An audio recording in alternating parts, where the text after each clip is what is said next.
అస్సలాముఅలైకుం friends, Ramzan special మేమైతే సేమియాలు తయారు చేసామండి ఇంట్లోనే.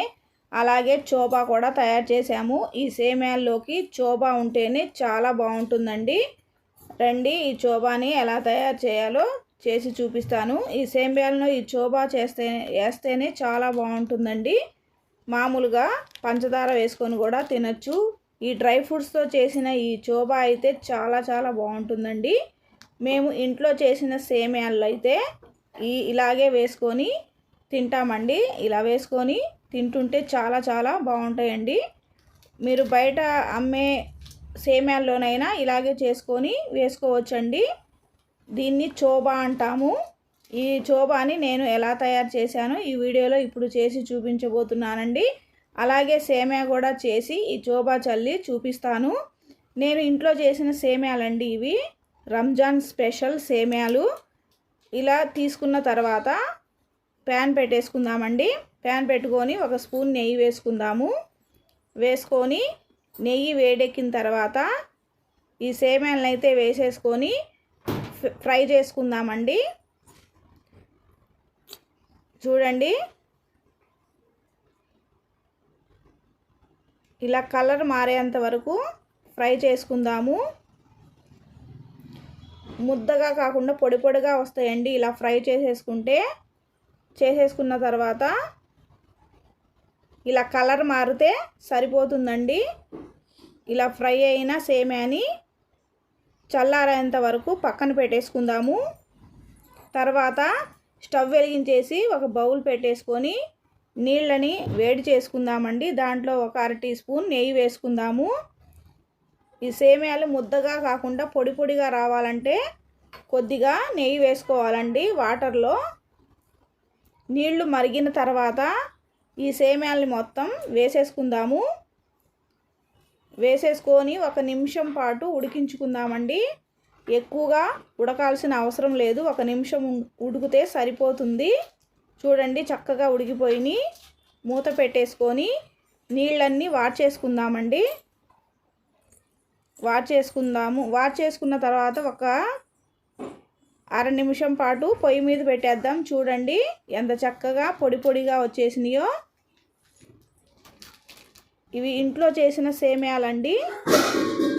తర్వాత ఒక ప్లేట్లోకి అయితే వేసేసుకుందాము. వేసేసుకొని చల్లార్చుకుందామండి. చూడండి ఎంత పొడి పొడిగా ఉన్నాయో. టేస్ట్ కూడా చాలా బాగుంటాయండి. హెల్దీ అండి. మనం ఇంట్లోనే తయారు చేసాం కాబట్టి. చూడండి, తర్వాత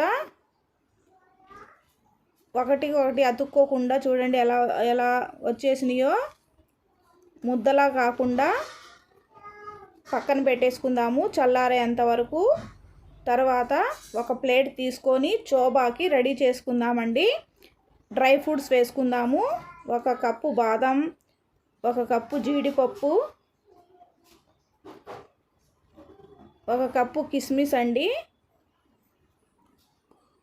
అలాగే ఒక కప్పు ఎండు ఖర్జూరాలని కూడా వేసుకుందాము. గసగసాలు కూడా వేసుకోవచ్చండి, నేనైతే వేయట్లేదు. తర్వాత ఒక పావు కిలో ఎండు కొబ్బరి వరకు తీసుకుందాము. తీసుకొని ఇవన్నీ సన్నగా కట్ చేసేసుకుందామండి. కొబ్బరి అయితే తురుముకుందాము. చూడండి, సన్నగా ఇలా తురుముకుందామండి. ఇలా సన్నగా తురుముకుంటే సరిపోతుంది. ఇలా తురుముకోవాలి. మొత్తం కొబ్బరినంతా తురిమేసుకుందాము. ఎండు కొబ్బరి అండి, ఎండు కొబ్బరి తురుము. చూడండి ఎంత సన్నగా వచ్చిందో. నేను పావు కిలో కొబ్బరిని తీసుకొని ఇలా తురిమానండి. ఇలా తురుముకున్న తర్వాత స్టవ్ వెలిగించేసి ప్యాన్ పెట్టేసుకొని కొబ్బరి తురుమునైతే వేపుకుందామండి. లైట్గా గోల్డెన్ కలర్ వచ్చేంత వరకు ఫ్రై చేసుకుందాము. ఎలాంటి ఆయిల్ కానీ నెయ్యి కానీ వేయకూడదండి. ఇలాగే ఫ్రై చేసుకోవాలి. చూడండి చక్కగా గోల్డెన్ కలర్ వచ్చేసింది చూడండి. లైట్గా ఇలా వస్తే సరిపోతుందండి. టేస్ట్ కూడా చాలా చాలా బాగుంటుంది ఈ చోబా. ఈ సేమియాల్లోకి అయితే ఇదే పర్ఫెక్ట్గా సరిపోతుందండి. తర్వాత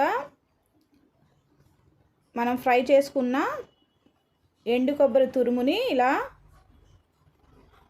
ప్లేట్లోకి వేసేసుకొని చల్లార్చుకుందాము. తర్వాత 1 కప్పున్నర పంచదార వేసుకుందాము. ఎక్కువగా పంచదార తినేవాళ్ళైతే ఎక్కువగా వేసుకోండి. నేనైతే కప్పున్నర వేసానండి. తీపిని బట్టి వేసుకోండి. తర్వాత డ్రై ఫ్రూట్స్ కట్ చేసి పెట్టేసుకున్న బాదం వేసేసుకుందాము. అలాగే కిస్మిస్ కూడా వేసుకుందామండి. తర్వాత జీడిపప్పు కూడా వేసేసుకుందాము. తర్వాత ఎండి ఖర్జూరాలు కూడా సన్నగా కట్ చేసుకున్నానండి, అవి కూడా వేసేసుకుందాము. వేసుకొని మొత్తం కలిసేటట్టుగా చక్కగా కలుపుకుందామండి. ఈ చోబా అయితే నెల రోజుల వరకు నిల్వ ఉంటుందండి, అస్సలు పాడవదు. ఈ సేమ్యాల్లోకి అయితే ఈ చోబా చాలా చాలా బాగుంటుందండి.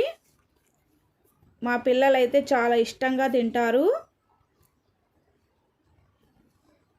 ఇలా చక్కగా కలిపేసేసుకొని స్టోర్ చేసి పెట్టుకుంటే చాలా బాగుంటుందండి. చూడండి, చోబా అయితే రెడీ అయిపోయింది.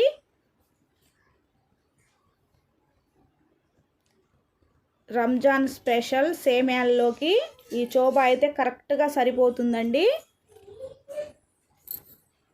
తర్వాత సేమ్యాల్లోకి వేసేసుకొని తింటే చాలా బాగుంటుంది. ఈ వీడియో కనుక మీకు నచ్చినట్లయితే లైక్ చేయండి, షేర్ చేయండి, కామెంట్ చేయండి.